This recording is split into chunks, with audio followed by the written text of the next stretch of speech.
Naabot ko na ang ikatlong antas ng Acquired Realm. Ganun lang kadali. I expand.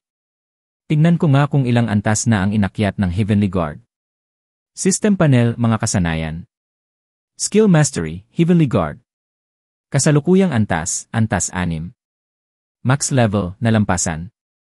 Epekto, ginagawang hindi nakikitang kakanyahan ang innate energy sa loob ng katawan na nagsisilbing panangga laban sa pisikal na atake. Hanggat hindi nauubos ang innate energy, kaya nitong tiisin ang anumang pisikal na pinsala. Kapag lumampas sa max level, hindi na kailangang sadyang i-activate, ang kakanyahan ng proteksyon ay otomatikong kumikilos. Hindi ako makapaniwala na lumampas ito ng tuluyan sa antas ng max level. Base sa epekto nito, walang duda na sobrang lakas nito, hindi ako makakatanggap ng kahit anong pinsala hanggat may innate energy pa ako. At higit sa lahat, ito'y isang passive skill. Kung makakahanap ako ng martial art na mabilis makapagpuno ng innate energy, magiging tunay akong walang talo. Kahit nagastos ko ang 140 origin points dito, sulit na sulit naman. Sa isang gabi lang, naputol ko ang 2 layer at narating ang ikatlong antas ng Acquired Realm. Hanggang saan kaya ang mararating ko sa susunod? Kinabukasan. Narinig mo ba? Hindi basta-basta ang 2 naglalaban sa kompetisyon ngayon. Isa sa kanila ay si Xian, ang personal na lingkod ng matriarka, at ang isa naman ay isang direktang alagad ng isang Great Elder. Ibig mong sabihin, yung henyo na nakarating sa ikatlong antas ng Acquired Realm sa loob lang ng 3 buwan. Siya nga. Pero bakit nakikipaglaban yung eunukong walang bayad na si Xian sa huling direktang alagad ng Great Elder? Sino raw ang tinawag mong eunukong walang bayad? Inggit lang kayo kasi mas gwapo si Xian kaysa sa inyo. Kahit pa. Eunuko pa rin siya. Nakakagulat, wala ni isa ang nakapansin na naabot ko na ang ikatlong antas ng Acquired Realm.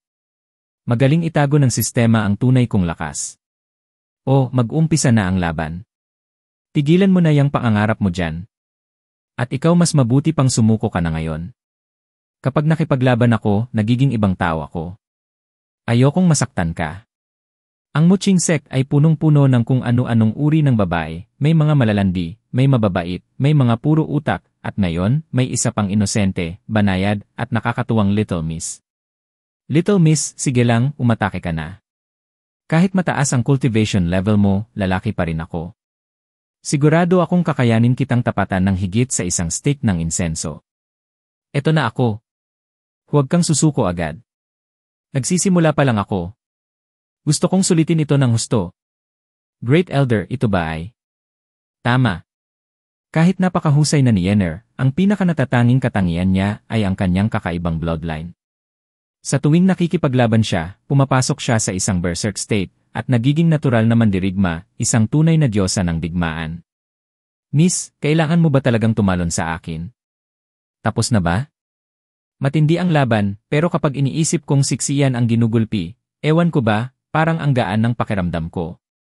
Hehehe, kawawa naman si Xian. Nga, masyado namang malupit si Schreiner. Paano niya nagawang bugbugin si Xian ng ganon? Ang cute-cute pa naman niya. Ano to? Medyo masakit, pero dahil sa proteksyon ng Heavenly Guard, wala naman akong matinding pinsala. Ang kaso, habang binubugbog ako, bakit parang may kakaibang sarap? Pwede ba yon? Ito kaya ang martial art intent essence na lumilitaw lamang kapag lubusang napag-aralan ang Heavenly Guard. Impossible. Kagabi lang, ni hindi niya alam ang mga batayang kaalaman. Hindi na ako magtataka kung bakit kinaya ni Xian ang pambubugbog, ganap na niyang napag-aralan ang Heavenly Guard. Ang word nito. Nabasa ko sa isang libro na kapag ganap mong napag-aralan ang Heavenly Guard, lilitaw sa harapan mo ang isang Heavenly Gate. Pero bakit 3 ang nasa likod ng lalaking to? Hindi ba sabi ninyo, bano siya sa martial arts? Little Miss, sige lang. Ako, si Xian, hindi pa kailanman nananakit ng babae sa buong buhay ko. Kaya huwag kang mag-alala, hindi ako gaganti. Subukan ko nga ulit to. Aba! Ang astig! Ang tapang niya. Napakalalaking kilos. Si Xian talaga ang pinakamahusay.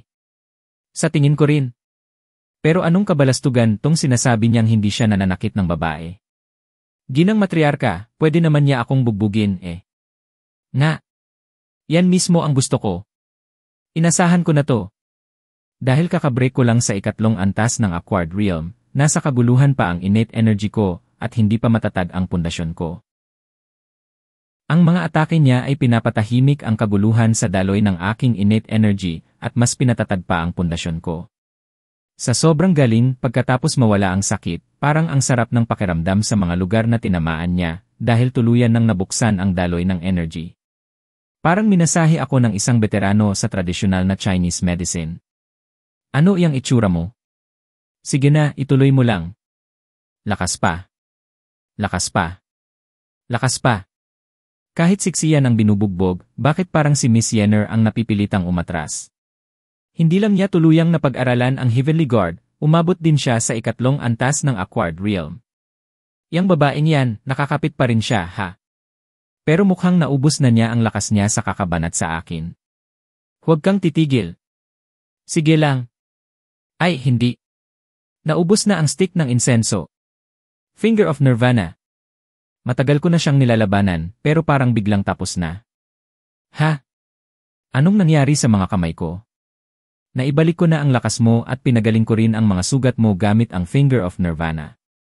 Ngayon, sige, sugurin mo ako. You. Pass na muna ako. Little Miss, ang bata-bata mo pa pero parang napakatamad mo naman. Kung hindi mo man lang ako mapabugbog kahit hindi ako lumalaban, paano kalalaban sa mga kaaway ng sekta natin? Sige na. Suntukin mo ako rito. Ang Ching sect ay hindi nangangailangan ng mababait na tao. Kung hindi mo kayang lumaban sa akin, hindi ka karapat-dapat na ipagtanggol ang sekta. Ano ba to? Ang daya mo. Ayoko na nga. Yenner. Siyan, nilapastangan mo ang alagad ko. Mamatay ka. Wuling Xian, paano mo nagagawang maging ganito kabastos? Gumaling na ang sugat mo. At lalo ka pang lumakas. Matagal nang naubos ang stick ng insenso. Ibig sabihin, siksiyan ang panalo sa laban na ito. Sino pa ang may reklamo? Ang sect master ay walang kapantay. Sino pa ba ang maglalakas loob na tumutol? Siksiyan ay nagawang masterin ang Heavenly Guard sa hindi pa naririnig na antas. Paanong isa lang siyang hamak na utusan? Matriarka, niloko mo ako ng sobra. Ginang matriarka siksiyan, siya. Hindi ba't wala namang alam yang walang bayag na tarantadong yan sa martial arts noon? Paanong bigla siyang naging ganito kalakas? Tumahimik ka. Ngayon naiintindihan ko na. Siksiyan ay siguradong itinanim na pao ng sect master noon pa man. Napakalalim ng karunungan ng matriarka, kasing lalim ng karagatan. At itong lalaking to kasindak-sindak. Mga nakuhang origin points. Astonishment, panandang pandagdag 0.01 points, Wuling Xian. Astonishment, panandang pandagdag 0.01 points, Yu Hongyan. Astonishment, panandang pandagdag 0.01 points, Chen Xingzi. Fear, panandang pandagdag 0.01 points, Yu Ru. Dahil sa bugbog ni Yenner, hindi lang tuluyang lumakas at tumatag ang pundasyon ko, nakakuha pa ako ng sangkatutak na origin points. Napakasulit nito. Bakit parang may kakaiba sa matriarka? Ang martial arts competition para sa araw na ito ay tapos na. Lahat ng disipulo bumalik na sa inyong pagsasanay. Simula ngayon, wala nang sinuman ang pwedeng magreklamo laban kay Xian. El Ching Sect Matriarcha's Inner Court. Miss Matriarka, maganda ang naging laban ko ngayon, di ba? Miss Matriarka. Anong problema? Yuh! Umubo. Noong una, 70% na ng mga sugat ko ang gumaling. Pero dahil ibinigay ko ang lahat laban kay Wuling Xian, bumalik ang aking panloob na pinsala. Huwag kang mag-alala, Miss Matriarka. Gagamutin kita agad. Xian, lalong lumakas ang Finger of Nirvana mo. Ngayon, mas mabilis akong nakabawi kaysa dati. Siguro dahil nalampasan ko ang ikatlong antas ng Acquired Realm at lubusang napag-aralan ang Heavenly Guard, kaya tumaas din ang lakas ng Finger of Nirvana. Tae na! Masyado kong ginamit ito ng full power. Ang Heavenly Guard ay kilala sa pagiging madaling matutunan pero mahirap ay master. Kahit gaano ka pa kagaling na henyo, imposibleng maabot ang ganap na kasanayan sa ganitong kaikling panahon. Tungkol dyan baka ito'y biyaya ng tagapagtatag ng sekta. Hindi niya matanggap na hinahamak ka ng dakilang nakatatanda, kaya palihim niya akong tinulungan mula sa likuran. Ganun ba? Sige, paniniwalaan kita sa ngayon. Putya, masyado ata akong naging madrama. Buti na lang at hindi na siya nag-usisa pa. Miss Matriarka, ano ang iniisip mo? Iniisip ko kung ano ang dapat kong gawin sa susunod. Sa ngayon, hindi mapakali ang buong sekta.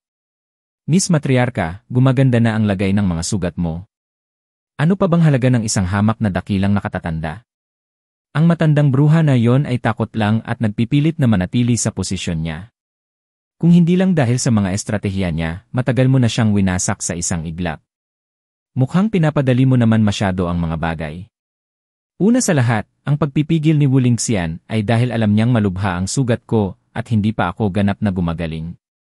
Ngayon na alam niyang mas maayos na ang lagay ko, malamang sa malamang, makikipagsanib puwersa siya sa 3 iba pang nakatatanda upang tapusin na ito. Pangalawa, kahit sa kasikatan ko noon, bahagya lang akong mas malakas kaysa sa 4 na nakatatanda. Kung magsasanib puwersa sila, hindi ko kayang harapin silang mag-isa. At panghuli, ang mga sugat ko ay hindi basta-bastang matutulungan ng Finger of Nirvana. Sa tuwing ginagamit mo ito sa akin, palagi kong nararamdaman na humihina ang epekto nito.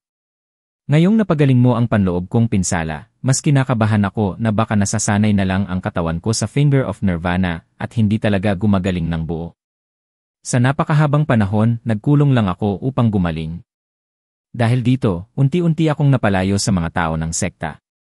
Hanggang ngayon, pabalik-balik ang sakit ko, mas lumalala pa ito, dahilan kung bakit hindi ko kayang lumaban ng matagal. Sa pagkakataong ito, kung magtagumpay ang dakilang nakatatanda sa pag-agaw ng kapangyarihan, parehong malalagay sa panganib ang buhay nating dalawa.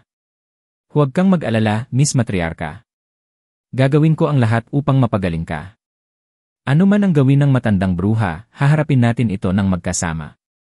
Tama ang hinala ko, ang Finger of Nirvana level 2 ay hindi kasing lakas dito sa pangunahing mundo kumpara sa Yunshan. Pero kung hindi sapat ang level 2 edi i-upgrade ko lang ito sa level 3. Kung sinasabi mo iyan ng seryoso, masaya akong marinig yan. Pareho kami ng apelyido ng tagapagtatag ng sekta, Yu, at ang tunay kong pangalan ay Hongyin. Kapag wala ng ibang tao, maaari mo akong tawagin Sisu. Sisu Li. So ang mahiwagang mambabasa pala ay siya mismong pinuno ng sekta. Sa pagkakataong ito, ibinigay mo ang lahat upang talunin ang alagad ng dakilang nakatatanda, kaya mas lalo akong nagkaroon ng impluensya sa sekta. Ano ang gusto mong gantimpala? Si Sisu talaga napakagalante sa akin. Kung bibigyan mo ako ng gantimpala, bakit hindi mo na lang ako bigyan ng isa pang martial arts technique? Kung may masamang balak ang dakilang nakatatanda, mas makakatulong ako sa'yo. Mukhang desidido ka na. Gayunpaman, ang mga martial arts na mayroon ako rito ay lahat para sa panig ng kababaihan ng sekta. Hindi ito angkop para sa isang lalaki.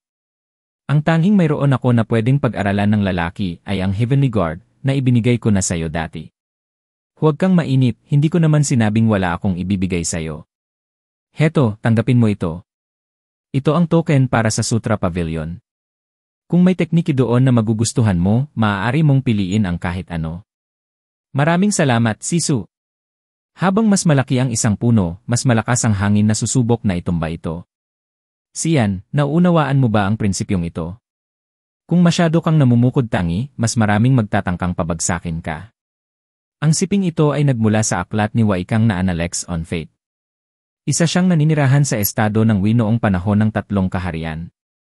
Ang buong pangungusap ay ganito, kapag ang mga punong kahoy sa gubat ay lumaki ng mataas, hahampasin sila ng hangin. Kapag sila'y nagtipon sa dalampasigan, aanurin sila ng agos, at kapag sila'y lumailay sa ibabaw ng iba, marami ang mawawala. Siyempre, naiintindihan ko ang ibig mong sabihin, Sisu. Mas mabuti nang magpakumbaba na lang ako mula ngayon. Lalo na't nasaling ko na si Wu Lingxian. At dito na nagtatapos ang ating video. Maraming salamat sa panonood. Kung nagustuhan mo, huwag kalimutang i-like at mag-iwan ng comment sa ibaba. At syempre, kung hindi ka pa nakasubscribe, pindutin mo na yung subscribe button at ang bell icon para updated ka sa susunod nating content. Hanggang sa susunod na video. Ingat kayo palagi.